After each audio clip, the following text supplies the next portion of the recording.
Hello everyone, my self Anjul Singh. तो आज हम लोग जो पढ़ने वाले हैं वो है एंटरप्रेन्योरशिप का 4th chapter, identification of entrepreneurial opportunities. तो फ्रेंड्स, अब तक हमने देखा कि जो एंटरप्रेन्योर है वो सबसे पहले अपॉर्चुनिटी को रियलाइज़ करता है, यानी कि सर्वप्रथम सुअवसर का बोध करता है। ठीक है, तो जो उसने अपॉर्चुनिटी को रियलाइज़ किया, वो रियलाइज़ करने के बाद उस अपॉर्चुनिटी को मार्क करके वो इन्वायरमेंट के साथ उसका टेस्ट करता है, और टेस्ट करने के लिए बहुत सारे इन्फॉर्मेशन को वो कलेक्ट करता है।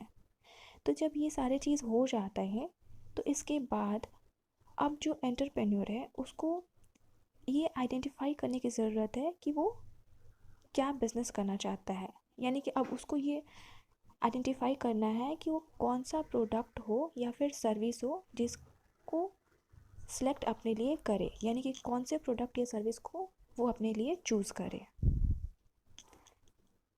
तो चूज़ करने से पहले उसके कुछ पैरामीटर्स होते हैं जिनका ध्यान रखना पड़ता है। तो आज इस वीडियो में हम लोग जानेंगे वो कौन कौन से पैरामीटर्स हैं। तो कोई भी बिज़नेस हम लोग जल्दबाजी में स्टार्ट नहीं कर सकते, या फिर कोई भी प्रोडक्ट हो या सर्विस हो, किसी भी चीज़ को हम लोग जल्दबाजी में सिलेक्ट नहीं कर सकते हैं। अगर ऐसा करते हैं तो वो हमारे लिए नुकसानदेह होता है। ठीक है, तो इसके लिए जो एंटरप्रेन्योर है उसको कुछ पैरामीटर्स को फॉलो करना पड़ता है किसी भी प्रोडक्ट या सर्विस को सिलेक्ट करने से पहले, यानी कि factors considering while selecting a product और सर्विस। उत्पाद या सेवा का चुनाव करते समय ध्यान देने योग्य बातें। तो चलिए इसको देखते हैं, ये कौन कौन सी बातें हैं। फर्स्ट है आपका मार्केट असेसमेंट, सेकंड है प्रैक्टिकलिटी, थर्ड है कॉस्ट ऑफ प्रोडक्शन, फोर्थ है कंपटीशन, फिफ्थ है आपका availability of adequate quantity and continuous supply of raw materials, sixth है आपका टेक्निकल एस्पेक्ट, एंड लास्ट है प्रॉफिट पॉसिबिलिटी। तो चलिए इसके बारे में एक एक करके हम लोग जानते हैं कि ये क्या क्या है।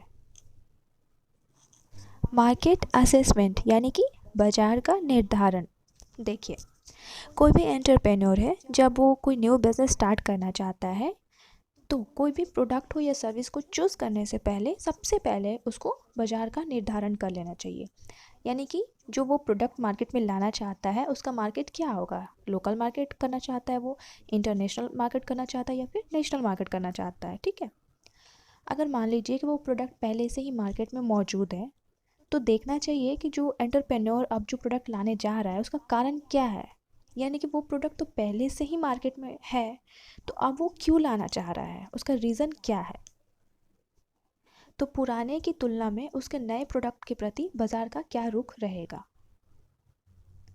हाँ, अगर एंटरप्रेन्योर जो प्रोडक्ट लाने की सोच रहा है वो पहले से मार्केट में बिल्कुल नहीं है तो इसके लिए भी मार्केट का सर्वे कर अपने ग्राहकों का पता लगाना होगा, यानी कि अगर प्रोडक्ट मार्केट में बिल्कुल नहीं है तो उसके लिए भी उसको मार्केट सर्वे करना होगा, यानी कि बाजार सर्वेक्षण करना होगा। ठीक है, तो आप देखते हैं कि बाजार सर्वेक्षण क्या होता है, यानी कि मार्केट सर्वे क्या होता है, इसके अंदर क्या क्या चीज़ें आती है। तो आपका जो मार्केट सर्वे है इसके अंतर्गत आती है डिमांड, पूर्ति यानी कि सप्लाई, वस्तु की लागत एवं मूल्य, यानी कि जो प्रोडक्ट लाने की आप सोच रहे हैं उस प्रोडक्ट की कॉस्ट एंड प्राइस, कंपटीशन, परिवर्तन की संभावना। ठीक है, और ये जो प्रोडक्ट है इसके प्रति बाजार की संवेदनशीलता क्या होगी, एडवर्टाइजमेंट का मतलब बाज़ार पर क्या प्रभाव पड़ेगा। तो ये सारी चीज़ें जो है आपकी मार्केट सर्वे के अंदर आती है। सेकंड है प्रैक्टिकलिटी यानी कि व्यवहारिकता। देखिए इसमें क्या होता है, एंटरप्रेन्योर ने जिस प्रोडक्ट के बारे में सोचा है या मन बनाया है कि वो इस प्रोडक्ट को मार्केट में लाना चाहता है, तो उसको अब ये सोचना चाहिए, इस पर विचार करना चाहिए कि वो प्रोडक्ट का रियल लाइफ में क्या इम्पोर्टेंस है और कितना इम्पोर्टेंस है। अगर मान लेते हैं कि वो प्रोडक्ट पहले से ही मार्केट में है तो उसे देखना चाहिए कि जो वो नया रूप लाना चाहता है, यानी कि नया प्रोडक्ट का जो नया परिवर्तन करके वो लाना चाहता है तो उसकी प्रैक्टिकलिटी प्रेजेंट समय में कितनी होगी। थर्ड है कॉस्ट ऑफ प्रोडक्शन, यानी कि उत्पादन लागत। अब देखिए, प्रोडक्ट का प्रैक्टिकलिटी एवं मार्केट असेसमेंट करने के बाद अब एंटरप्रेन्योर को देखना चाहिए कि प्रोडक्ट की लागत यानी कि प्रोडक्ट का कॉस्ट यानी कि कॉस्ट ऑफ प्रोडक्शन, अब उसको देखना चाहिए कि पर यूनिट कितना लगेगा। ठीक है, अगर मान लेते हैं कि वो एंटरप्रेन्योर जो प्रोडक्ट को मार्केट में लाना चाहता है उसका कॉस्ट अगर अधिक हो गया तो फिर कंज्यूमर क्या खरीदेंगे? नहीं। अगर प्रोडक्ट का कॉस्ट इतना अधिक हो गया तो जो कंज्यूमर है वो क्या करेंगे? वो प्रोडक्ट को दूर से देखकर ही नमस्कार कर लेंगे कि भाई रहने दो, हमें ये प्रोडक्ट नहीं ख़रीदना है, ये बस देखने में ही अच्छी लग रही है बट इसका कॉस्ट मेरे पॉकेट में जितने पैसे हैं उससे अधिक है, तो मैं ये नहीं खरीदूँगा या नहीं खरीदूँगी। तो ऐसा प्रोडक्ट तो नहीं लाना हो ना। देखिए, एंटरप्रेन्योर कितना भी मतलब ऐसा प्रोडक्ट क्यों ना लाए जो न्यू हो, यानी कि उसमें कुछ नयापन हो पुराने की तुलना में। तो प्रोडक्ट ऐसा होना चाहिए जो एक कॉस्ट उसका मिनिमम होना चाहिए, जो कि एक कंज्यूमर खरीद सके, यानी कि उसके जेब के अनुकूल हो। एग्जाम्पल के लिए एक एग्जांपल दे सकते हैं, जैसे कि मान लीजिए कि एंटरप्रेन्योर एक प्रोडक्ट ऐसा लाने का वो सोच रहा है जो कि पाउडर के फॉर्म में हो। ठीक है, तो वो पाउडर क्या है, जैसे कि पेट्रोल की जगह पर वो पाउडर लाना चाह रहा है। तो 100 ग्राम वो पाउडर लेने पर 100 ग्राम का उसका प्राइस है 60 रुपया। ठीक है, तो 100 ग्राम पाउडर लेने पर अगर एक स्कूटी में या बाइक में डालते हैं पेट्रोल की जगह में, तो वो बिना पेट्रोल के 40 किलोमीटर चल सकती है। तो ये तो बहुत अच्छी सोच है कि अगर पेट्रोल नहीं हम यूज़ करेंगे, उसके जगह एक पाउडर के फॉर्म में प्रोडक्ट यूज़ कर रहे हैं पेट्रोल की जगह में। तो ये बहुत अच्छी है बात है, क्योंकि हमारे इंडिया में तो अभी तो जानते हैं आप लोग कि बहुत पोल्यूशन हो गया है। हमें सांस लेने में प्रॉब्लम हो रही है क्योंकि बहुत ज़्यादा बोल सकते हैं कि पोल्यूशन है यहाँ पर। ठीक है, तो वो हमारे सांस के जरिए अंदर जा रही है। पेट्रोल से तो अधिक पोल्यूशन होता है, क्योंकि सड़कों पर बहुत ज़्यादा बाइक और स्कूटी कार ट्रक ये वगैरह सभी चलते हैं। तो ये तो बहुत अच्छी बात है, लेकिन एक समस्या है। अगर मान लीजिए कि 60 रुपया में 100 ग्राम ये पाउडर के फॉर्म में प्रोडक्ट मिल रहा है, तो ये मार्केट में कब लाना चाहिए? जब पेट्रोल का प्राइस मार्केट में अधिक हो तब। अगर मान लीजिए कि पेट्रोल का प्राइस 40 रुपया है और वो 40 रुपया में वो 40 किलोमीटर स्कूटी चल सकती है पेट्रोल डालने पर, तो लोग 20 रुपये एक्स्ट्रा क्यों देंगे वो पाउडर के लिए? नहीं देंगे ना। तो कम रहेगा अगर पाउडर के फॉर्म में प्रोडक्ट का प्राइस और अधिक रहेगा पेट्रोल का प्राइस, तभी वो प्रोडक्ट को मार्केट में ला सकते हैं। ठीक है, फोर्थ है कंपटीशन यानी कि प्रतियोगिता। अभी तो आप देख सकते हैं कि हमारे आसपास कॉम्पिटिटर भरे हुए हैं। अगर मान लीजिए कि आप एक स्टूडेंट हैं, तो आपके जितने भी फ्रेंड्स हैं, आपके क्लासमेट्स हैं, तो वो क्या है? आपके कॉम्पिटिटर हैं।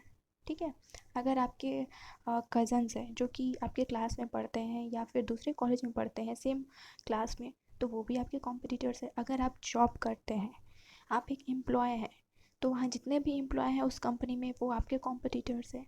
अगर आप एक कंपनी के मालिक हैं, तो दूसरे यानी कि अन्य कंपनियों के जो मालिक हैं वो आपके कॉम्पिटिटर हैं।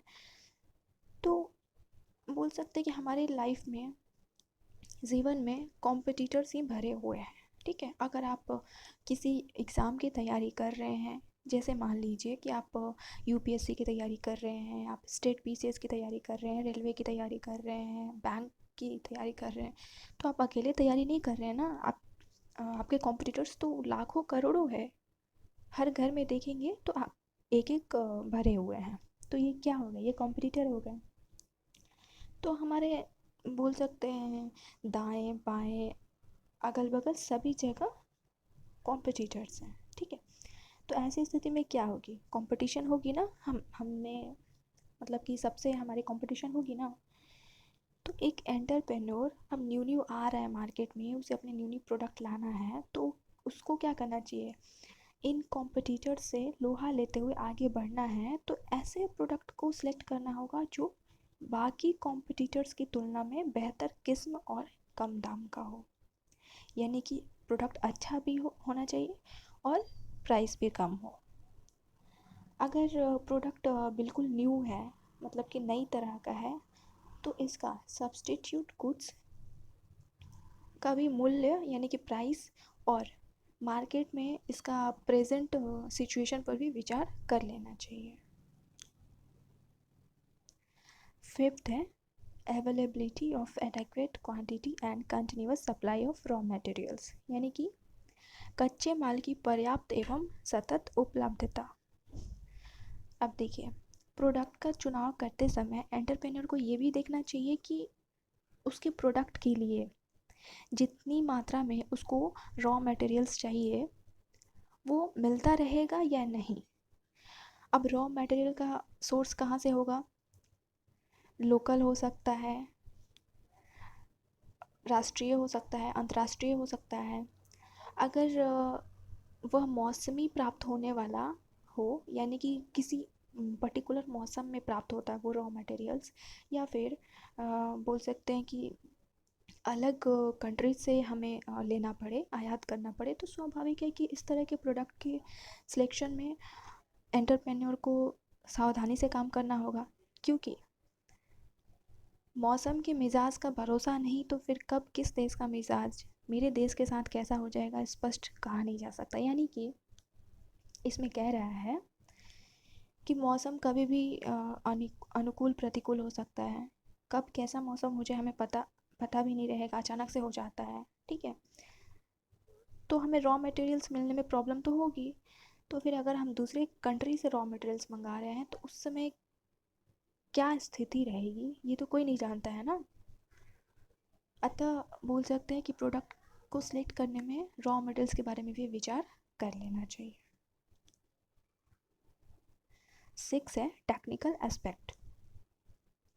अब देखिए, रॉ मटेरियल्स के प्रति आश्वस्त हो जाने के बाद एंटरप्रेन्योर को क्या करना चाहिए, ये देखना चाहिए कि उसके प्रोडक्ट के लिए किस मशीन, टूल्स यानी कि यंत्र उपकरण, टेक्नोलॉजी आदि की आवश्यकता होगी, और ये कितने में और कहाँ से मिल पाएगा, और इसे चलाने के लिए किस लेवल के बोल सकते हैं कि प्रशिक्षित कर्मचारी हो, यानी कि जो पढ़े लिखे हो उनकी ज़रूरत पड़ेगी।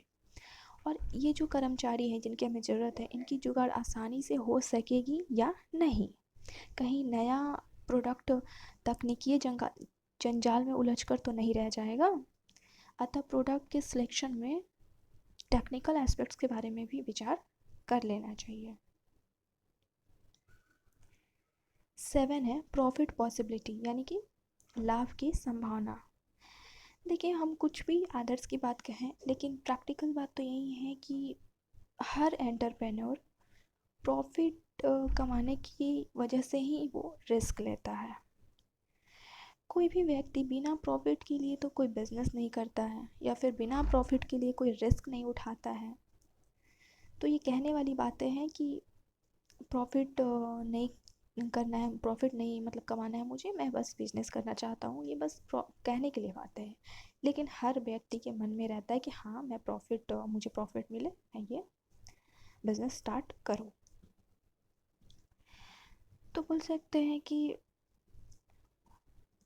अन्य बातों के अतिरिक्त साहसी को अपने प्रोडक्ट की वार्षिक बिक्री, यानी कि वर्ष में जो उसका सेलिंग होता है, ठीक है, प्रोडक्ट का, उस पर होने वाला प्रॉफिट का अनुमान पहले कर लेने के बाद ही प्रोडक्ट का सिलेक्शन करना चाहिए। यानी कि जो प्रोडक्ट वो लाना चाह रहा है उस प्रोडक्ट का मतलब कि एक साल में कितना प्रॉफिट होगा, ये चीज़ का अनुमान कर लेने के बाद ही वो प्रोडक्ट का सिलेक्शन करना चाहिए। हालांकि जो सफल और बुद्धिमान साहसी होते हैं, यानी कि एंटरप्रेन्योर होते हैं, जो सफल और बुद्धिमान, वो तुरंत प्रॉफिट की बात नहीं करते, नहीं सोचते, बल्कि वो अपने प्रोडक्ट के द्वारा मार्केट को प्रभावी बनाकर कुछ दिन नो प्रॉफिट और नो लॉस पर काम करके अपने बेस को मजबूत करते हैं। फिर प्रॉफिट तो आने वाले दिनों में मिलने ही है। तो आपका 7 पैरामीटर्स पूरा हो गया है। Thank you for your attention. अगर मेरी वीडियो आपको अच्छी लगे तो please like, share and subscribe करना ना भूलें।